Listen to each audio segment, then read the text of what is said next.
And so the concept I'm working through is one called habilitation. And I use that term for three reasons. One, because it automatically it problematizes a notion of rehabilitation that is often the paradigm when educating for prison education programs. So rehabilitation with that mere prefix automatically assumes that a certain habilitation has occurred, a certain connection with the larger whole of community, and more importantly, connection with oneself and one's own experiences. So it's my assumption that habilitation never occurred in the first place. Secondly, the term, as many of you know, is used in European education systems. It's the highest achievement that one could achieve, even higher than a PhD. You write your habilitation thesis, you are habilitated. So it already has this connection with education and a certain achievement in education. And then finally, for etymological reasons, which is this little graphic up here. So habilitation comes from habilitas, which goes back to habilis, which basically means to be able. And by to be able, I'm thinking in the Buberian sense, which I'll mention this little anecdote at the end, to create an ability to do something, a capacity for power, a capacity of realization, a capacity to grow, a capacity to connect. This goes back to the root habere, which is to hold or to grasp. And by hold, it's meant the actual embodied physical grasp, but also taking my cues from Dewey and other thinkers pragmatist thinkers on education, to literally conceive of the organ of knowing as the hand instead of the mind. To think about the body as knower and how the body is crucial to a real connection to oneself and to one's world. Now, if we go back to habere, then we get an interesting family of terms that also come from habere. Habitus and habit. And by habit, more so in the Aristotelian sense, not so in like mere habit, like mere rote training, but habits of virtue and habits of political habits and ethical habits that are cultivated in and through the education process. And also habitare, which leads to habitat. And again, by habitat is meant kind of a robust notion that is more like Dewey's notion of an abode or Heidegger's notion of a dwelling, like a place, and even it goes back to ethos, which gives us ethics. But ethos, the archaic use of it, was the ethos was the place where a being becomes what it is supposed to be. So if you read Homer, it talks about the ethos of horses, which is the field.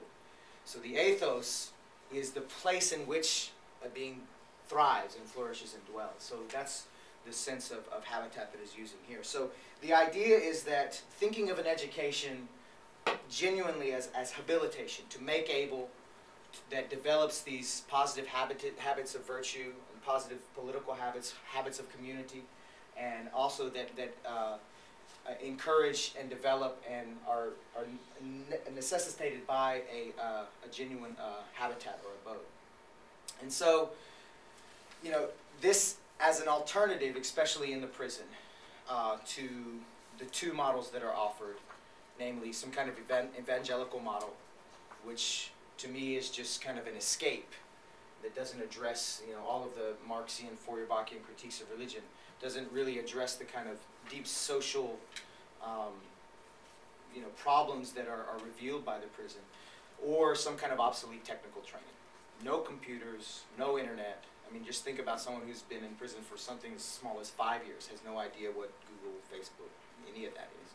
So it's some kind of obsolete technical training. And so in my experiences teaching, I think it's imperative to think about these rehabilitative programs and incorporate the humanities, not as some frivolous thing you do on the side, but as something essential to really seriously addressing the problem of the prison, and if one is to take seriously reintegrating or facing the fact that the criminal enters into society, that these things must be taken seriously. Civics, literature, philosophy, art, and terms that are difficult but very important, like dialogue, dignity, and freedom, which is itself obviously a whole can of worms, but the freedom that is realized through practice, through dignity, through communication, through recognition, and through dialogue. So I'll end with just two anecdotes, one from Martin Buber and one from my own experiences. So Buber, it goes something like this. I'm still looking for the actual, I think he refers to it in Between Man and Man. But if you know Buber's famous book, I and Thou, so it's a conception of the dialogical nature of our relationship to ourselves and to the others. And so we have to address the other as a sacred thou and not a mere it. You know, all of the objectification and reification that comes through, you know, especially capitalist modes of being in the world. So, you know, in articulating this, some guy stands up at the back and says, "Yo, Buber." He doesn't say "Yo, Buber," but something like that. "Buber, you know, this sounds great, right? You know, this whole dialogue stuff, I mean, it sounds good, but, you know, this is not the real world. This is not, you know, how it happens." And in my, so it's, basically it was the voice of the pessimist, like the naysayer, the cynic. And Buber, you know, at this point I want to slam down, but you got this recording. Buber says, his only response to him is, "Hey, buddy, you are able." Right? This was just his response. So that's the sense of habilitation, the ability to foster that inspiration and the idea that education is about thinking about you are really able and getting outside of these paradigms of mere training, information, accountability, race to the top, which retains all of these metaphors of winning and hierarchy and things like this.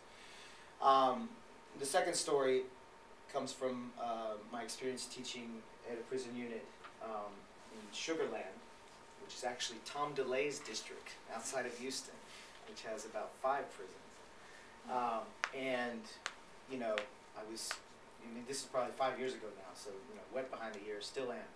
But this guy, Roy D. Bass, 63 years old, in his 60s, truck driver, had been in there for 20 years.